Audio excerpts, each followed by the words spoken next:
मूर्ख बहू। एक था बनिया। एक बार वह व्यापार के लिए परदेश जाने लगा।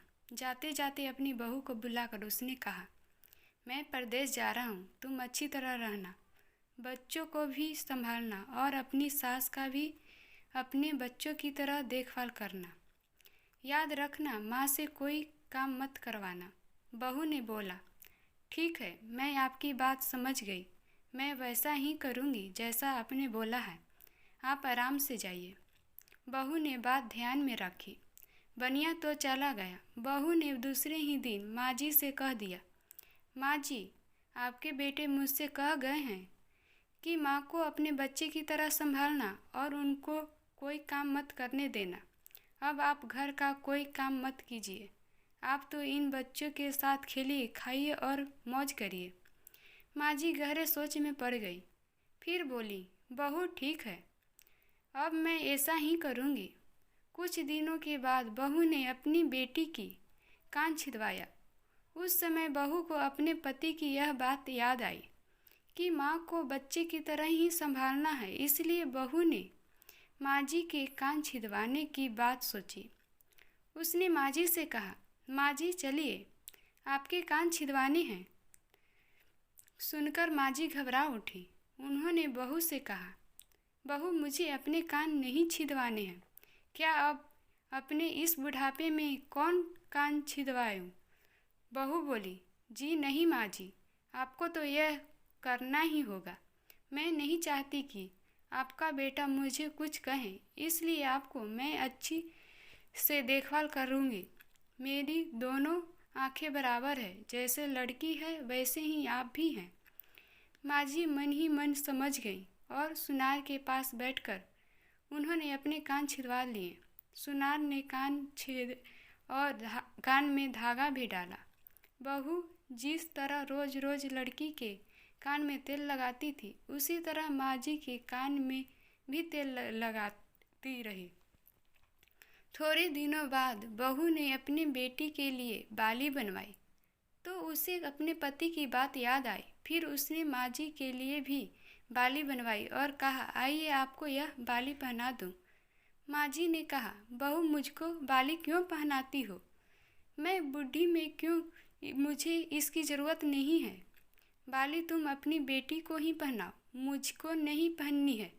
लेकिन बहू नहीं मानी, ज़बरदस्ती करके माँ जी को बाली पहना ही दी। इसके पश्चात माँ जी छोटे बच्चों के साथ अपना मनोरंजन करती, घूमती खेलती और कई तरह की मौज मस्ती करती। बहू ने एक बढ़िया दिन देखकर अपने बेटे को नाई से चोटी रखवा ली।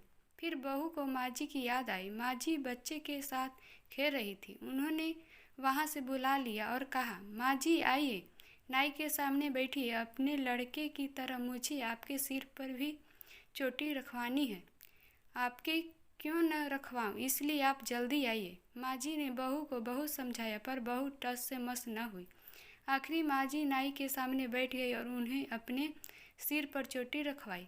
बहू ने गोविंद को और माँ जी को जो बोला वही किया उन्हों के साथ। बाद में बहू रोज माँ जी की चोटी में तेल डालती, रोज गुत्ती और सर पर ओढ़नी डालकर माँ जी को बच्चे के साथ खेलने के लिए भेजती।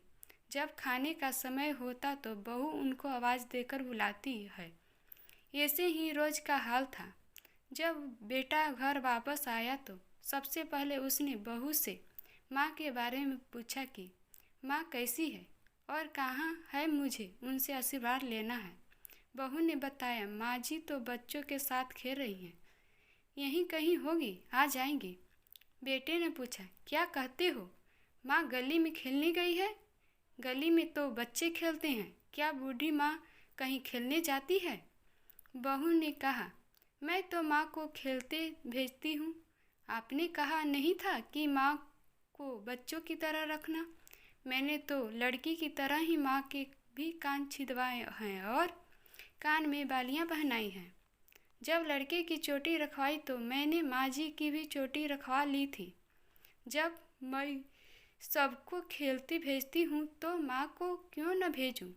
मुझको सबके साथ साथ एक सा व्यवहार करना चाहिए। पति समझ गया कि उसकी मूर्ख स्त्री की अकल का दिवाला निकल गया है। बाद में पति के कहने पर बहू ने माँ को पुकारा।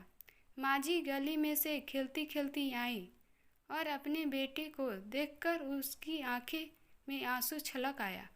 माँ की हालत देखकर बेटा भी दुखी हो उठा। बहू की मुखरता के लिए बेटे ने माँ से माफ़ी मांगी और बहू को बड़ी उल्टी सीधी सुनाई। तो दोस्तों, ये कहानी कैसी लगी है? अच्छी लगी है तो चैनल को सब्सक्राइब, लाइक और शेयर करें और कमेंट में ज़रूर बताएं आपको ये कहानी कैसी लगी।